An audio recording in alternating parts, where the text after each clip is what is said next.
Good evening, ladies and gentlemen. How are you all doing today? I'm doing fantastic as we have some SMITE Oceanic Pro League qualifiers for SMITE. My name is Jack and I'm joined by Lynx Clone for today's first game, which will be Take2 versus Defiance. How are you doing? I'm doing extremely well, Arthur Jackal. How are you doing? Oh, doing absolutely amazingly. Yesterday we had 23 teams join in the fray on the Battleground of the Gods. Only 4 remain. Of course, just mentioned Take2 and Defiance. They are going to be the first game up. They are in the losers bracket, so it is going to be a best of 1. Everything else will be a best of 3. And it's going to be a very interesting game. Some of the top teams out there fighting for a chance to play in the Oceanic Pro League. Yeah, it's exciting to see some people from the former last season Oceanic Pro League playing in this tournament, seeing like trying to qualify, just re-qualify again. It'll be great to see how they play. Yeah, and over on the other side of the bracket, of course, we do have Get Sourced and Wearable Whales. Of that, best of 3 will automatically qualify for the OPL, even though there is a small matter of the final to be played out later on. Yeah, I'm excited. I feel like Getsall should win that one. I'm excited like to see when Husey and Timmy cast that one. I can't wait. It's going to be an absolutely fantastic game, and I believe we have the picks and bans for our first live game of the day, Take2 versus Defiance. Defiance being your first pick as we go straight in, and already the Kepri being taken off the table. Kepri is a great band, like that revive coming with the chance of purification. If you can revive someone, that means they can just go super ham in on an enemy team, and then they can just get a free revive. It is absolutely madness. So what do you think of the potential for a Kepri in lane to be countered? Well, it's very hard to deal with him, given this passive shield helps protect and soak up a lot of early game damage. There's very little you can do unless you just gank him, and one of the best ways to do that is with an Ao Kuang. Ao Kuang can actually go through that revive once he hits 5, which is a huge benefit for the enemy team if you're up against a Kepri.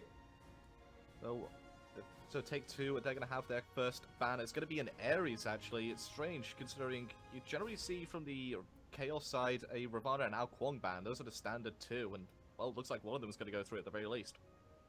Yeah, I can understand banning Ares in this season due to the changes of purification. He isn't as broken as people thought he'd be, but he's just a nuisance to deal with in like the mid game where teamfights where we're all trying to escape and being forced to pop a purification is not something you want to have to deal with in the mid fight.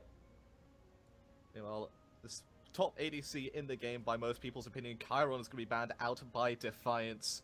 It's certainly a loss to see that taken off the table, but Huyi, he's going to come out strong after this. Yeah, Huey is definitely a good pick after Karen being banned. He's just one of those ADCs who can really be aggressive, getting the Ricochet and Mark of the Golden Crow upon someone. It really does a lot of damage if you can actually land a triple balance and that Mark of the Golden Crow.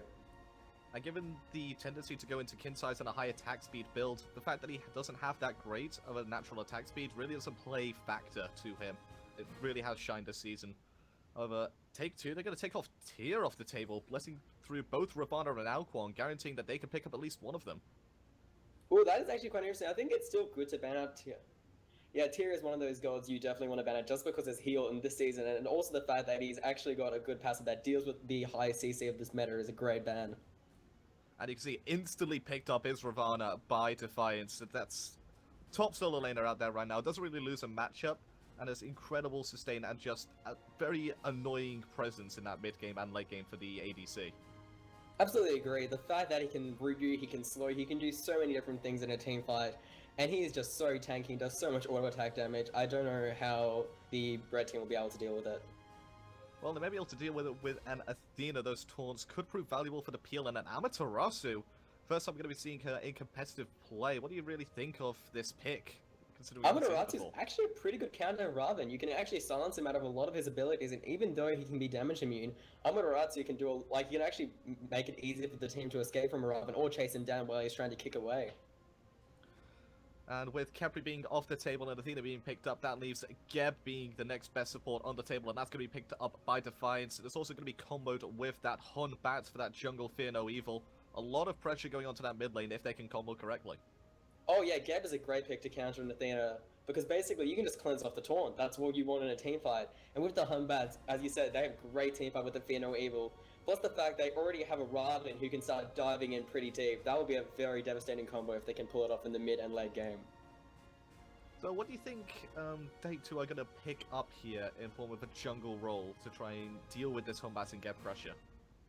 Thor wouldn't actually be too bad a pick right now, just due to the fact that you can actually stun them. Like, they actually need stuns, because they have the Athena taunt, and that's currently all they really have. But they need a little bit more, I think, in my opinion.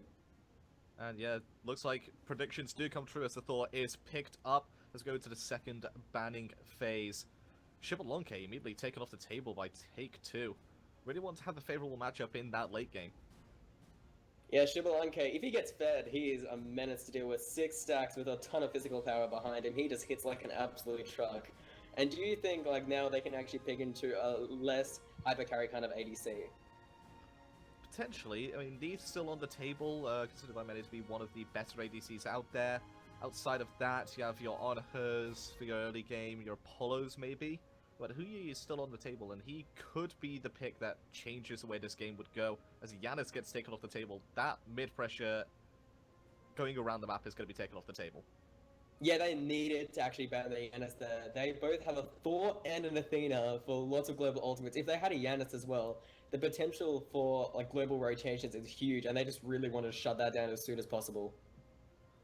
And then the ISIS being taken off the table as well by Take2 just means that they're going to have to go a bit deeper into the gold pools in the mid lane. Isis and Yanis considered the top two, and, well, for good reason. Why do you think Isis is such a really high-valued pick? Because she just has such great early teamfight. Level 3, that Cerebral Wingus combo can easily melt the best of mages.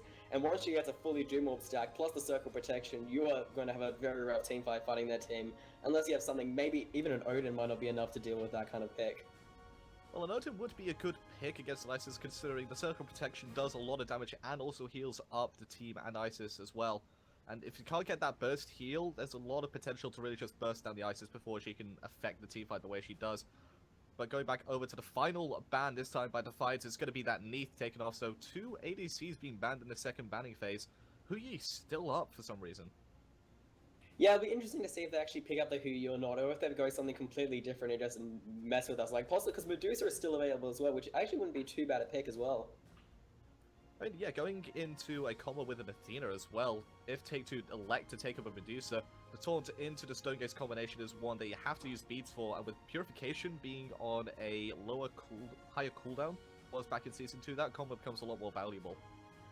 And the fact is, they only have a Geb. Like, Geb isn't really known for being aggressive in the lane, and they can be very aggressive when it comes to a Geb. Even though he has the shield, you can only remove so much CC as a Geb before your ADC or yourself start getting melted down. And we're going to go into the next rounds of picks. They're going to hover over, and yes, indeed, they are going to lock in that Agni for the mid lane. I love Agni. What do you think about this god? I love Agni as well. He's actually around the point of balance or a little bit above the point of balance. I feel like he is one of the best mages in the game, and that escape is very huge to have, especially if you're dealing with something like a Hunbat. If you're dealing with a Hu and you need to run away, that is one of the best mages to pick. He is just so mobile. He's got a giant circle stun, which is something you definitely want to have on their team. They just have a lot of CC coming from their team.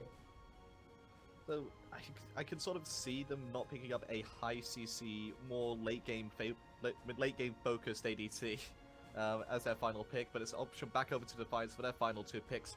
Huyi, and I think it's going to be a Ra picked up as well for that mid lane. So Huyi finally gets picked up as that 8th slot, a Ra. Not a god you see that often. Why do you think that is? Most likely due to the healing, like to actually be able to heal off all their burst damage. Ra is a very dangerous pick because if you get ganked early and knocked back, because you have no escape, the only thing you have is a movement speed passive. That's all you have. So if you get caught out early, Ra can be quite a detriment to the team. But if you can just get his farming lane and actually just be more of a utility kind of mage healing in the back line, they should be fine. And looks like predictions do come true yet again for you. Man, you're really good at this, as Medusa does get locked in as the final pick for Take2. And that Athena-Medusa combo is going to be devastating for Defiance to really deal with. Yes, the Geb is going to have a very hard time. Like, he might actually have to go into Purification himself. But I feel like the Take2 actually has a really very good team fight in the mid game and the late game. I feel like Take2 have a large advantage in this game. So, we're going to quickly just hop into the game. As we can see, the players, they are ready to go up and out of the base. Defiance, they're represented by the Beast in the solo lane with Ravana, Ultimate Abyss in the jungle with Humbats, Desecrator playing that Ra mid, and A2Z and Matthias in that dual lane with Geb and Huyi. And in the solo lane on Take2 side, we have Divine playing the Amaterasu. We have Shred playing Jungle Thor. And in the mid, we have Slicey on the Agni. And for our duo lane, we have Tomolomu and Gruff on the Athena and Medusa. Well, given that Amaterasu is a relatively new god, there isn't really a standard build out right now. What do you think of the Bluestone Pendant coming out? What do you think of the benefits and drawbacks of this? It's a good pickup because it means you're applying more dot from your Heavenly Shield. Heavenly Shield actually does quite a lot of damage, and plus the fact you're adding a dot every time you do it, it is actually a pretty smart idea to pick up. Devstorm may have been better, but I personally think Amaterasu is a little bit more ability-based than auto-attack based. Going to be a very difficult lane for her against this Ravana, who is going to look to be very aggressive. That Prana Onslaught doing a lot of damage on a 6-second cooldown. Have some sustain, and well, the multi-potions and health potions combined together, giving 15 HP per tick, could just do that. Yeah, it's also, the thing is, he's actually going to have a little bit of a rougher time being aggressive due to the fact that Divine, with his one passive, actually allowing him just passive movement speed for himself as well as the rest of the team, making Raven just a little less effective than he usually is with the Prana Onslaught. Oh, I love what Take2 have done over on the left-hand side. Agni has the innate ability to dash through camps, so can actually use his one ability to clear 2 buff camps very quickly, and they've comboed it beautifully there, and you can see it's just paid dividends as already the duo lane is clearing up their board, so it should be in lane just as this wave meets. Yes, and Agni is actually able to be Thor to the lane as well, which is huge. So therefore, I feel like actually the red team might have a better mid-camp fight. While as we look at it over in the duo lane, the Defiance has only barely made it just now, while Take2 have already been pushing the lane up huge with a nice lasso coming out from Gruff. Oh, and already the Geb Shield's been taken and taken off by Gruff. Good ricochet by Matthias to try and stem the bit of aggression that Medusa was getting. But around the mid lane, he's going to have a good time considering he can heal up the wave, really just try and stop Agni clearing as quickly as he probably could. And over in the mid lane, actually, we also see that they actually split the mid camps quite evenly. They're both getting the 2 birds evenly. So it'll be interesting to see who is going to be coming out better in this level 5 team fight. Well, in the jungle matchup, the Thor versus the Helmets, both have decided to go into power potions. What's your thoughts on their sort of aggressive build? They want to be ganking early. Like, the reason you pick up Power Pot is if you want to gank early and really assert your dominance early. Both Thor and Humbats can do that with their Fear No Evil as well as Anvil of Dawn. And in the duo lane, a bit of aggression from the duo lane of Take2. A2C taking a bit of poke there from the Viper shots from Medusa, but it's not going to do too much thanks to that Geb Shield. And over in the mid lane, though, we've got a bit of fight breaking out. Oh, and Desecrate's going to fall down for first blood. That power potion's been paid off by Shred. In a bit of trouble now is Humbats. He's got to wait for his cooldown. Somersault is going to be good. The slow is there. Through the wall with ability to tune it. Slicey is going to fall though, thanks to the rotation from the Beast. Ultimate Abyss getting a kill of his own. Yeah, that was actually a pretty good even trade there. It's a shame that Slicey had to die, so that just delays is what it actually looks like he may be going into something else. He usually would see something like an ancient piece there going into a Doom, but he's not built at that ancient relic. So it'll be interesting to see where he goes. Possibly like a anyway. So that's. I do like what Agni's done here though, and he's gone into that a tiny trinket, simply because he wants to dash aggressively, and that can really be taken aggressive. But I divided the solo lane, forced to use his ultimate. It's not going to be enough. Overhand smash from ultimate Abyss. He claims the second kill for himself of the game, and Defiance take a 2-1 kill lead. That was a great rotation by Ultimate Abyss there, just securing the kill there for the Beast and just getting him that extra bit of farm. Because the Beast has already been doing a great job of rotating, getting that extra bit of farm. And the more farmed a Raven is, the more dangerous he gets. Like, you don't want to be fighting a Raven when he can heal your and root your entire team. It is a pain in the ass. Shred as the Thor in that Gold Fury pit is going up into his Anvil of Dawn. He's going to be looking for Matthias or A2C, but I think they know what's coming. Slamming down onto Matthias is the Thor, but instantly Geb Shield and the Beat. A bit of miscommunication there from Defiance. Yeah, that was a good rotation there. There were actually no wards around the Gold Fury, so Thor had a nice dunk there. But the Geb Shield proving why it's such an important ability to have for Geb. Like, that's what makes Geb Geb. So given the fact that they know Purification is now down for Matthias, they really need to take a look at aggressing this duel lane a bit more. Do you feel like Agni can make the sacrifice of that bit of extra farm in the mid lane for that rotation? I feel like he might have to wait just a little bit longer because he was pushed behind, but due to the fact he now has his bombs, it actually might be okay to start rotating. However, the minicamps are starting to reappear pretty soon, so he's going to wait around there to get those free experience. No one's setting up right now for the mid camps, and they are starting to flash. Left side house spawn, right side not far behind, and left hand side they're going to go straight away to Defiance. And on the right side, we see Take2 taking the round once again with a very even trade for the second time in this match.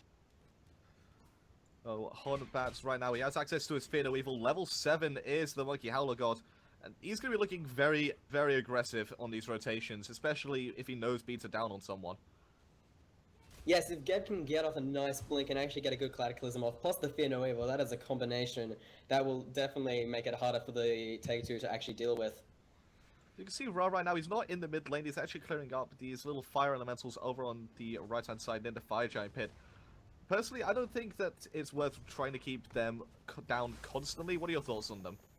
I feel like it's still important to take, because even if you don't take them, you're denying experience from the enemy team, and denying experience is actually pretty huge, because currently Defiance is ahead, and they want to maintain that lead. You can see Honbad's looking very aggressively in this right-hand side. He's going to be looking for Eye Divine, mainly because of the fact that he knows that he doesn't have Purification. The ultimate is back up online for Eye Divine, giving him a bit of CC immunity, but if they can get the Fear No Evil on and used before that ultimate comes out, then it should be a free kill.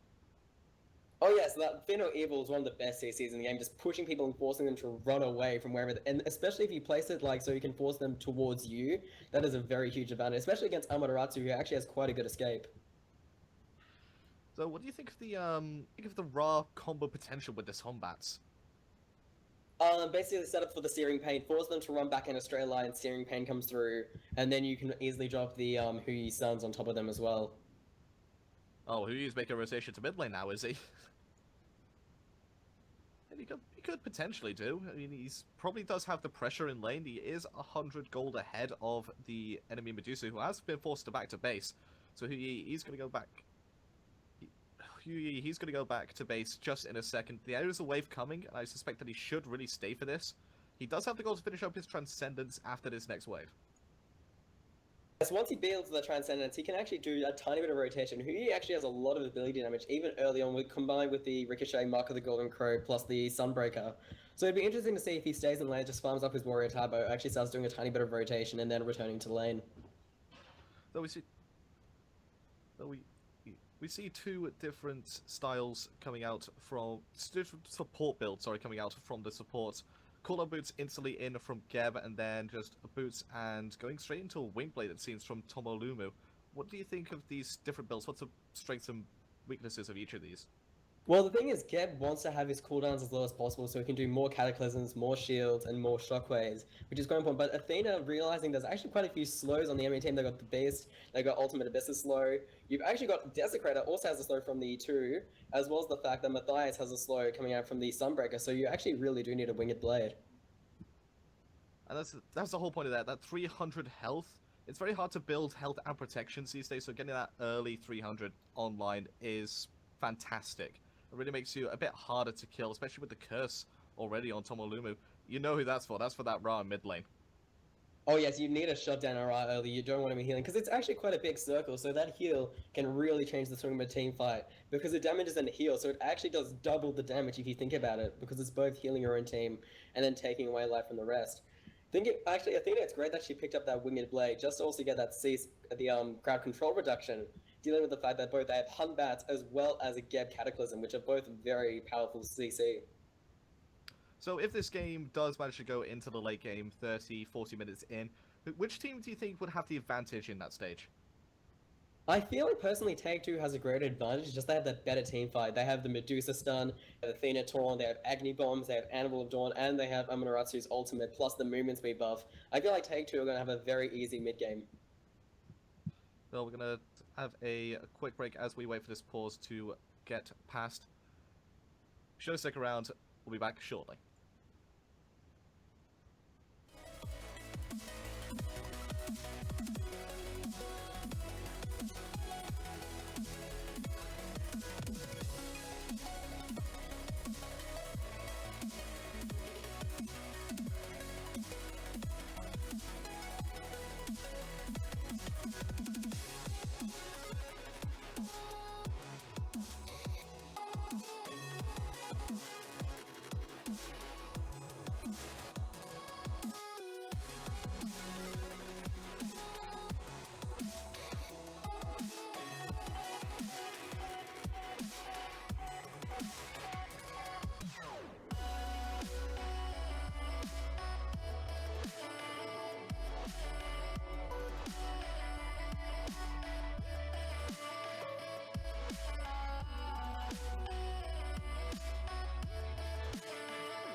Hello, ladies and gentlemen. Thank you for sticking with us through the break. We are back.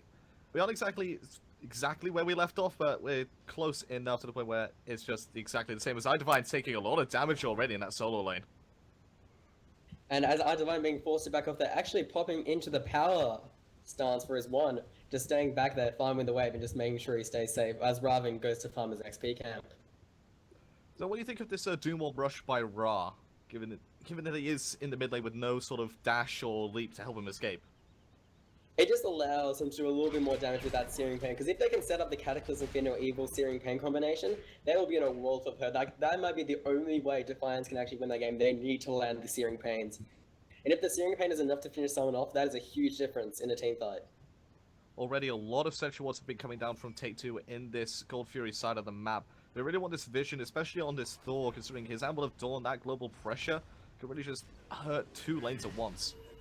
Yeah, if you actually have a look at the... Thor going into the... The mid lane's going to get dunked on by Thor. The Purification was good, but it's not good enough as Shred picks up a second kill for himself. So far, both junglers have claimed all the kills. Yeah, that's a very good donk there by Thor. He just waited very patiently for Ra to just get a little bit out of position, and the only thing Ra can really do is try and purify, but as you said, he just got caught out way too easily there, and was very much melted off the face of the earth. And therein lies one of the problems with Ra, given that he has no natural dash or leap or escape, really. He's caught out in the mid lane quite often. Going back over to the dual lane right now, you can see the acid spray from Medusa really is at its maximum potential, just clearing the wave instantly. Going to get taunted in. The Gem Shield is good, but he's sacrificing himself here for it. Cataclysm to give himself some CC ability to try and get away. Athena not going to be able to stop that, and away he goes. That was a really good Cataclysm by Geb there. He just made sure he just got both of them in it and was able to roll out, ensuring he wasn't being blocked by the Athena to roll out. Otherwise, the rollout would have been blocked. It looked there like it was almost a guaranteed kill on Geb, but as you said, the positioning from Athena just probably wasn't up to the standard it should have been to really guarantee that kill. And now basically everyone's just farming up, ensuring. However, Raven and Amaterasu, I feel like Raven actually might try and do a bit of an invade there. It was looking for potentially the ball camps, but given that there's 3 people of Take2 in this right-hand side, I don't think he's going to be looking for the invade, just to safe farm with his own blue buff. Going to be taking out solo, not really an efficient split, but the left side mid-harpies, they're going to go to Defiance. You can see a grouping of the 3 members, the jungle, the mid, and the support of Defiance. That's a scary one to be looking at. Yeah, there's a lot of people over in those things. If that fight starts up, I feel like Defiance actually has the better team fight right now with the people who are around. Oh, but now Divine in that solo lane taking a lot of damage from Ravana. The Piranha Onslaught and 10 out Shadow Fist combination doing half his health. Forced to pop some potions just to try and stay in this lane. And yep, that actually, iDivine does absolutely fine because Amaterasu is actually quite tanky and sustainable. She is just doing absolutely fine. With the fact that she's building into that in the mid lane, there's going to be a taunt onto the Geb. Shield wall is good, but the Geb shield is just proving too difficult to get through. Oh, and iDivine in that solo lane going to be taking the Fear No Evil damage. Overhead Smash is not going to be there, and well, Divine gets out with his life. Nice to be able to stun people with that ultimate. Yes, iDivine using that stun perfectly there, and then using the glorious charge to just graciously escape out of the fight.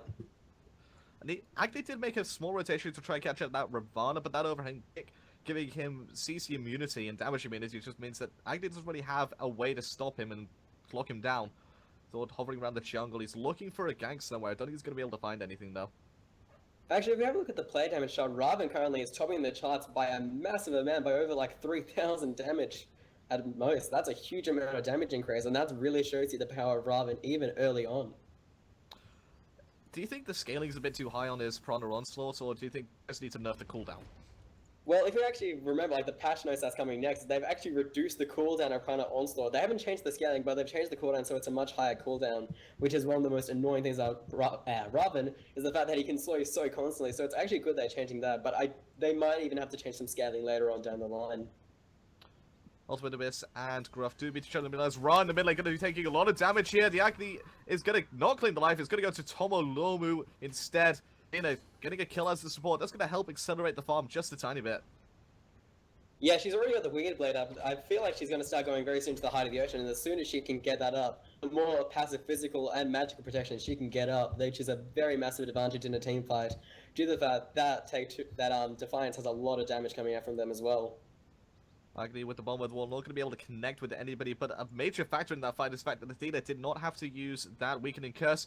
Dashing in is Gruff onto Matthias, just one basic attack could be found. That's going to be it, really. So that dash is going to be on cooldown. Athena, meanwhile, in the mid lane, forcing the somersault from Ultimate Abyss. And now that it's grouping, I feel like a Gold Fury fight is going to very shortly break out. They actually have the numbers to start it pretty soon. What do you think? I think they can take the fight if they really are looking for one. Right now, they just need to farm up a bit. It's iDivine rotates for those right side mid harpies. The left side ones are spawning, and looks like for the first time in this game, they're going to go the way of Take2. Just clearing out a ward is A to Uzi. There's a potential fight right now with Geb and Hombat's ultimates being up and ready, available to use.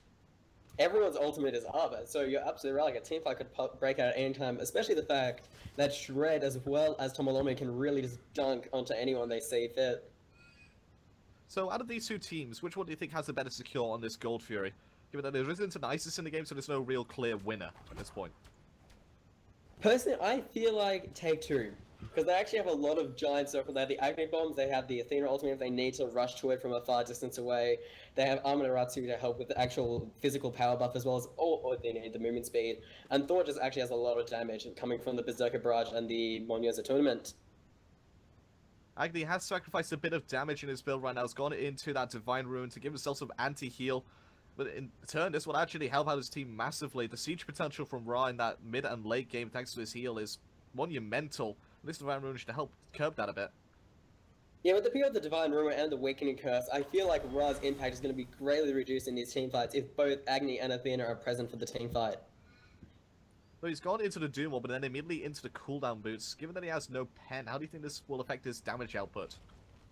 I feel like he's still going to be doing decent damage, because if you get a fully stacked Doom Wall, you are going to be doing a lot of damage no matter what. But I feel like he's soon actually going to have to transition possibly into something like a Warlock Sash, just to get his health up a bit. Because as you said earlier, he's just super squishy. That's a roughie. Thor in the Gold Fury pit, just looking for a potential taunt, but not going to be able to find anything. Athena going to get caught up by Hunbats, so that surprise is going to be ruined. Just the ball is going to be taken down for a bit of extra farm to try and get him level up with this Hunbats, who is behind in gold, but ahead in experience. Yeah, they're actually very easily, both the Thor and the Hunbats both have a Jotun's Wrath, a Warrior Turbo, and a Boomber's Mask.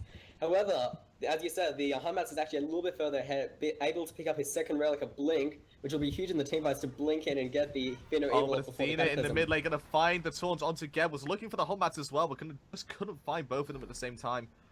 I do notice, though, that iDivine, as his second relic, has gone into the meditation. Not an active you see that often in this game, unless you have an Alcong in the enemy team. Yeah, that is strange that there isn't an Alcong. It is possibly due to the fact that they're trying to counter the fact that there is a Ra on the enemy team. So, like, we can have healing as well, and while you have very little healing due to the fact we have Divine Root Awakening, we can do that extra little bit of healing or that extra bit of mana to secure some kills. Athena on 70% health. Gonna have to be very careful if he looks for the engage with Matthias. Going to be caught out a bit here. 4 members of Take2 grouped up around this Golfier pit. They have the control of the vision. Can they look for the fight here? As good Thor comes in, Thor's going up straight into the Athena wheel comes out. They're going to look to turn onto this Athena. Just runs beautiful at the Thor coming down as well. It's absolute bedlam there as iDivine picks up Ultimate Abyss. Jumping out into the beast, but it's not going to be helping there. Thanks to the dot from Agni. Geb should be next to fall here. Matthias is going to be caught out as well. The Lacerate is beautiful. Finds the sun that they need, and iDivine picks up a double kill for his troubles. Athena roll comes down just from the damage mitigation. But 3 kills out of nowhere for Take2. And should be the Gold Fury afterwards. That is truly the power of Athena. That taunt, plus the fact that Medusa Stone Gaze, and they have the Anvil of Dawn. The amount of CC and the amount of evasion they can have as Take2 is just off the charts. And that was a very easy Gold Fury for Take2. Very well played by them. Just almost out of nowhere, the entire team came crashing down and just absolutely obliterated Defiance. Athena going aggressive again, looking for a taunt under tower. Not going to be able to find it. Just letting the minions push in so they can try to take this down. Teleport in from Raven as the turnaround looks to be coming out here from Defiance, but a good disengage by Take2. Yeah, Take2 smartly disengaged. They stayed for a little bit too long. They're actually still a little bit lower, while everyone else on Defiance has actually just come back from base and are ready to fight again, basically. Just cutting out the blue buff right now. Are Shred and Slicey giving himself a bit of extra experience. Agni's 2 levels ahead right now, but doesn't have as much damage as the Ra. What do you reckon his next item is going to be to help compensate for this? I feel like he actually might start building a Dewop now, possibly. Or he could be, if he's crazy enough, he might be rushing a very early Rotor Tahuti. Oh, now that would be a power increase and a half, wouldn't it? Yeah, it'd be, usually you can see it, like, early, that 4th item is okay, but 3rd item is something you don't see that often. But it'd be quite an interesting way to counter the fact that the Ra has already built his Dewop, and it looks like he'll be either going to E-Staff or to the Warlock Sash. I am a fan of the Warlock Sash. I'm not too sure about it past 15 minutes, considering most games do go on for 25-30 minutes. About a 10-minute stacking time on Warlocks. It's difficult to get it online and fully stacked for that 25-30 minute mark. The fact is that Ra, being a split push, he can actually get that farm pretty easily. He's got the fact that he's got his wand to clear the wave, and he can just go to a lane, clear it very quickly, rotate to jungle camps, and rinse and repeat. And due to the fact that the camp timers now are a lot shorter than before, it actually isn't too wild for him to get a 100 stack Warlock Sash. Both supports have gone into this Height of the Urchin. 10 stacks and they have 65 protections of each. 250 health, 250 mana. It's a great all-round item, and I honestly see this being picked up by a lot of supports in this game. Oh, but Geb going to be caught out here with the taunts, and there comes some rotation from Medusa. Athena, we're able to try and get them off the support. Dog going straight up into the air. The counter engage from the counter engage, and they're looking for Geb yet again. He's going to be stunned up by the Stone Gaze. The Cataclysm will not save him. And there comes the Sunbreaker falling out, but there will be no enough while iDivine taking on the base, while Grub is forced to run away, but the base has dived in very deep. And meanwhile, the Beast is going to get turned on completely here. He does not have his overhand kick available to him. And Ice Slicey is going to be picking it up. And, well, the rest of the team from Defiance has to disengage. They can't really help him out when the Beast was that deep. Yes, he does have a Frostbound Hammer and a Breastplate of Valor, but he's not tanky at all against the magical damage dealers. Oh, being taunted in is Matthias in a lot of trouble. And Matthias still running away as Take2 consider diving the tower, but just safely back off there and be a bit more patient so they can finally take that tier 1. Since no tier 1s have actually fallen this game and it's already 16 minutes in.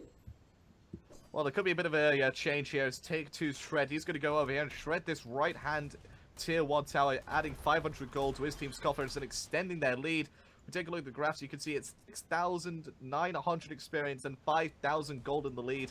It's not an insurmountable one as Athena goes aggressive in the mid lane, finds a double taunt. They're going to look for the Hombats here. If anyone comes back down to try and disengage, Rossap is going to be off the mark, unfortunately, and iDivine going to get turned on. No, the meditation is going to save him. And Telbo coming from the base, trying to dive into the backline. Will he actually be able to find anyone? I don't think he will at this point. And there we go, just clearing the mid harpies 4 ways. Just partnering up with Shred right now to have the full 5-man roster there. Notice Fear Weevil's down. Can they look to aggress given that fact? The taunt is going to be off the mark. No one's going to be found with that. And honestly, Defiance could look for a re-engage here. And Take2 safely are now backing up, while Defiance also smartly as well backing up, just waiting a little bit extra. They both have used quite a lot of their CCs, just waiting for their cooldowns to come up. Ultimate Abyss, though, trying to steal the mid camps. He's not going to be able to. Thor's going to stun him out. Missed a double tap, but he did what he had to do, which was just zone away the Humbats and make sure that the mid-Harpies were theirs for the taking. Take2, they are in the lead. They have got a comfortable one. Not an insurmountable one. What did Defiance have to do to make sure that they get back into this game? They need to secure the next Gold Fury. That is going to be the crucial turning point of this game. If they can secure it, it's going to be a very close match until the Fire Giant. If they can't secure either Gold Fury or Fire Giant, it's going to start slipping away further and further from Take2. There we go, A2Z on that game, just hitting level 12, so we'll have access to his second relic the next time he backs. I suspect it's going to be a shell. They need that damage reduction right now, because they're just getting blown up in these fights without one. Oh yes, the Geb is actually getting focused very early, which is the smart strategy by Take2, and they need to keep the Geb alive for the CC reduction. If we actually have a look at player damage, though, Raven still topping the charts, followed by Humbats by 3,000 player damage behind. That Raven is really trying his best to carry Defiance. Well, most of that's just going to be poke damage in that solo lane against Divine. And is probably the best lane bully out there. He's got a health shield for 50% of his maximum health. He's got a heal. He's got absolutely massive damage on a 6-second cooldown. It's almost impossible to really outbox him and out-trade him in lane. So you're going to see Ravens be at the top of the damage charts more often than not. That's going in is Shred on the left-hand side, but Geb Shield's going to save a lot of damage on onto Ultimate Abyss. And Gold Fury is now up, so if they want to start contesting it, now would very much be the time for Defiance and Take2 to start surrounding the Gold Fury while they're waiting in the mid lane to try and take this one tower. Just trying to clear out the warders Matthias, but he's not going to be able to. Shred is there, finding the stun. Geb going to be taunted out, but no follow-up, unfortunately, from Slicey. Zoned out a bit there by the Ra and Humbats. You see, Humbats right now has got the short sword on him right now that could go into either Deathbringer, Rage, or Malice. Which one do you think is going to go into? I think it's going to be a Deathbringer personally, and however, over the mid lane... Oh, but in the mid lane, Ra is going to get blown up. Going to stay in his heal, but it's not going to be enough as iDivine finds him with the ultimate. Actually going to look for the Humbats now. Thor coming crashing down altogether the backline. iDivine with a double kill thanks to the dash. He's going to be able to block the Geb rollout, but not going to be able to transition to anything as... Oh, Shred is going to try and kill Matthias, and actually does with the help of his team. The Stone Case from Medusa playing pivotal in that fight. Yeah, that was a great job there, making sure they caught everyone out. Actually, earlier on, which you missed out on, they actually caught Matthias out by popping a Awakening Curse and just using the Berserker Barrage to just absolutely mace him. Oh, but Raven could be the next one to get caught out here. The taunt is going to be off the mark. That overhead kick giving him a bit of movement speed to get out of the bad situation. But still, the Skull Fury is going to go down to Take2. Their second of the game, and they've opened up an 8,000 gold lead.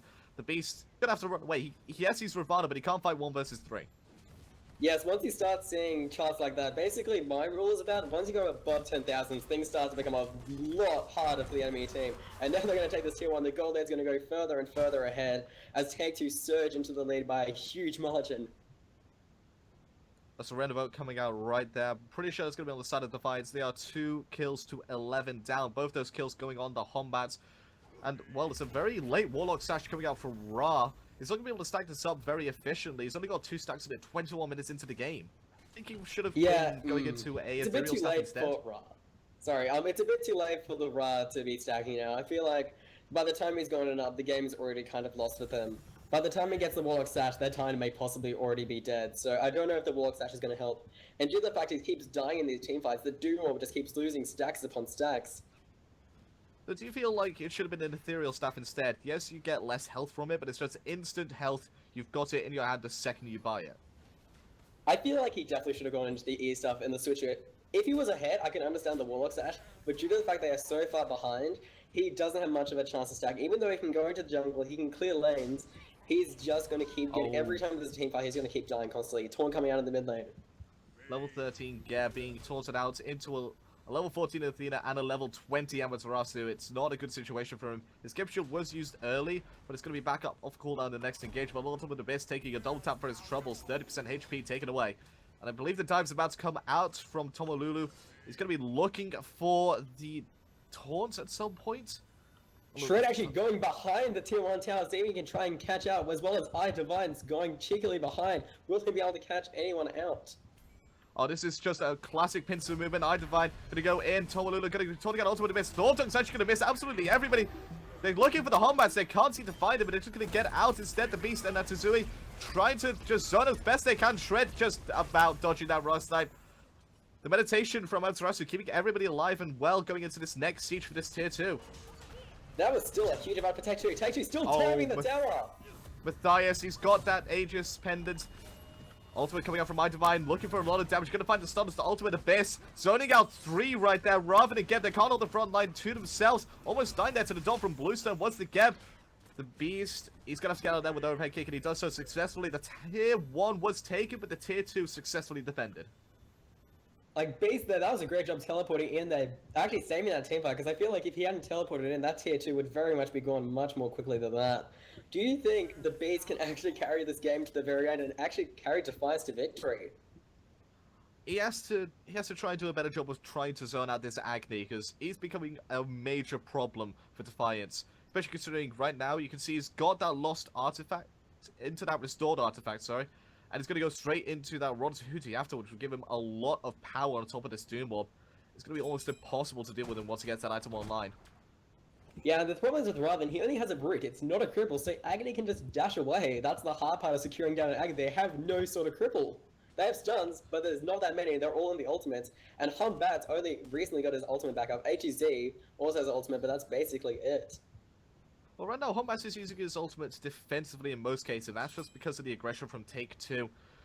Do you feel like he needs to start trying to just go into the back line, just ignoring the Athena as best as possible, and just zoning out completely so they can look for a pick on this over-aggressive support? He needs to start going for people possibly like the Agni, like Shred, who are a little bit weaker when it comes to defenses. He does have the Deathbringer up, and every time he uses an ability, that passive activates, and he has a likely chance of getting more and more crits. And crits on Hunbats is very, very scary. 40% CDR already on this Thor. Gonna go for the right side mid-harp. It's a bit of a contest coming down here. Gonna be leaping away from that Tectonic Rift is the Humbats to safety. No contest on the right-hand side. That's gonna go straight to Defiance. Bit of extra gold to get them, try to get them back into this game. What do you think the next contest is gonna come down? Godfrey is about to spawn again, so that would be another point of contention for the same point again. And Fire Giant. I feel like Take2 are very soon going to be looking at that Fire Giant, realizing they have more health, they have higher levels, and they have a meditation to back them up if they get too low.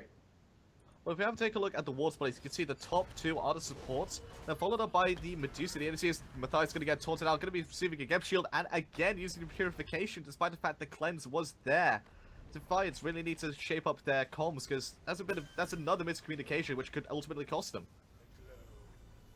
Yes, I feel like Defiance need to be very careful with this team. Ultimate Abyss going to get absolutely obliterated by Slicey there. Thor going to miss his ult, but there comes the weakening curse. They're going to look for A2Z. Desecrates it in the back line. Going to be zoned away by this Thor. 5 people surrounding this Geb support. Poor Geb. Going to be a double taunt. Gruff going to find the 2C. Redmond comes down as Desecrator gets obliterated for the double kill for Gruff. And Matthias, he can only watch in disbelief as his team it's just falling apart around him. And it's mid 2-2. It doesn't stand a chance. And Take2, this actually might be a Phoenix or a Fire Giant. If they back up now, they could easily go for Fire Giant, go for the Phoenix, and finally end this massacre of a game. If we have a look at the graphs currently, it is a massive lead of 16,000 XP, 11,000 gold, and a Gold Fury is about to fall, meaning that will just increase even greater. I don't know if Defiance can come back anymore. This is F6 territory right now. It's only one of those moments in a ranked game you would be looking at a team, right, we've F7'd quite a few times, but it's time to throw in the towel and just move on to the next one. And move on to next week for Defiance. Don't forget, this is only week 1. Week 2 is still available to the teams who do not make it, so I expect that Defiance will come back strong next week. As if they don't perform a miracle and come round back from this. If they can come back from this, that would be an amazing achievement. And actually, I might be wrong saying that they should have 6. With a lot of even though they have next week, they might not be able to. They are like considering this game their last chance to get into the OPL. And if they get in, that is a very big achievement for the Defiance. That's only make them one of the most feared competitors, considering, well, they were so far behind, and yet they came back and won. That would put a lot of fear into the hearts of the enemies.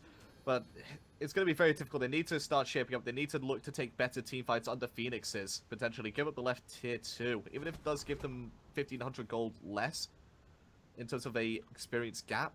Oh, the Fire Giant actually does get taken out. No, it actually has not, sorry. Yeah, that's the thing they're fixing in the next patch to do with the little fire elementals by there. They actually need to fix that and make sure that no longer that looks like Fire may have been taken, but sadly it isn't. Ravana with that solo lane facing up against Divine again. But could be caught out here. Is the Homba? It's going to get taken a lot of damage. The Gem Shield is there to try and save it. Fino Evil to just stop the Berserker's Barrage going over to the air is Shred.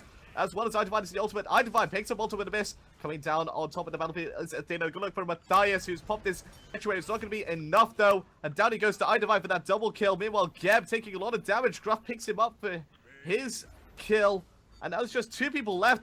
Going to taking a double tap right there is Desecrated, going to get silenced out. A lot of damage. 5 members just swarming him. And down goes the Sun God. Right side tier 2 going to be the next victim.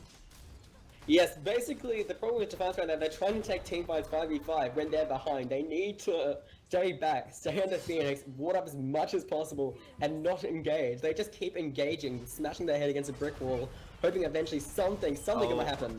IB's gonna get stunned there by the Stone Gaze, gonna get cursed, forced to use his Mystic Rush to try and get out of the bad situation. He's in the well, he's healing up, but even he can't defend 1v5. The right side Phoenix, the first one of the game, falls, and Take2 take a massive advantage into the Fire Giant. And now they're actually just backing off, waiting a little bit longer, just making sure they're fully healed again before they consider taking this Fire Giant, just to ensure they don't throw this game. They are being very meticulous, very careful. Defiance, I'm sorry, this is not your game anymore. You are just fighting an uphill battle that's not possible. 1 Phoenix down, it's usually possible to come back from. 2 Phoenixes down, that's when things look a little hairy and almost at the point where you pretty much have to F6 because it's just going to be a slow and painful death. But the jungle, it does not belong to Defiance, it belongs to Take2. You can see the amount of Sentry Wards just around this Fire Giant side jungle. And speaking of Fire Giants, starting it up, Take2.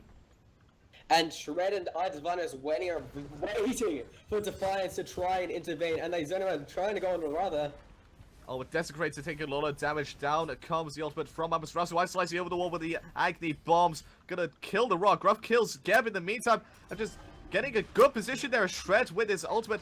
Finna Weevil comes down a huge 5-man, but it's not going to be enough to save him, I don't feel. Dashing in full 5 members. The taunt is going to be off the mark, but they're still chasing him. He's out of mana, his ultimate abyss. One more basic attack should find it. Bomb not going to be on the... Actually, it is going to be on the mark just inside the range. Slicing picks up a rampage for his troubles. Gruff going to be...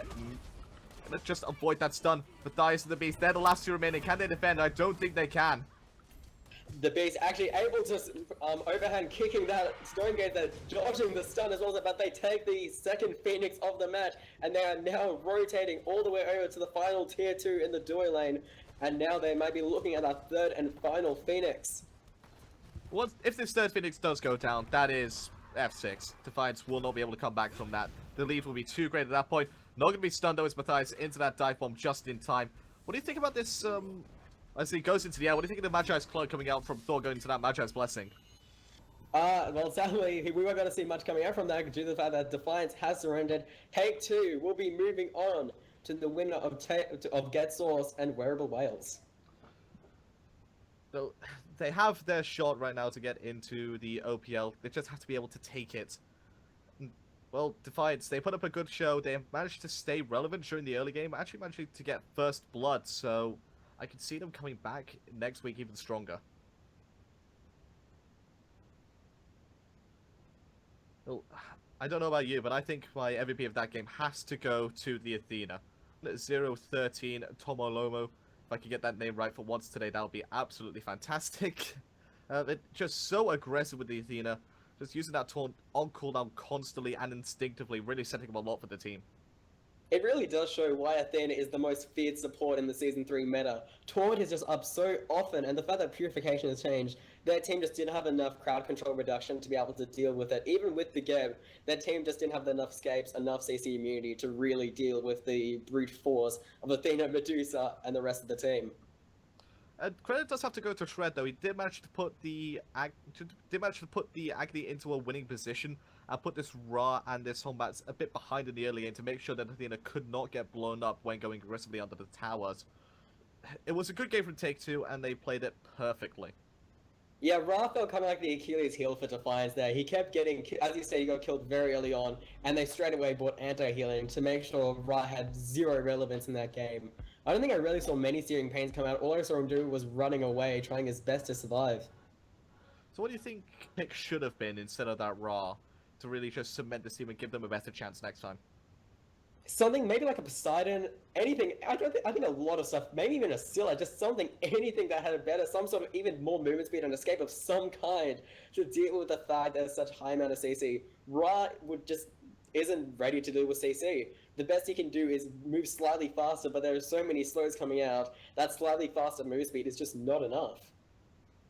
They'll like to thank you for joining us for this first game. Take-Two take the victory. Unfortunately, Defiance are going to have to come back next week to try for their shot at the OPL. We'll be right back with the next game of the day, which should be Get Stores versus Wearable Whales. Stick around for that one. You don't want to miss it. Have a nice day.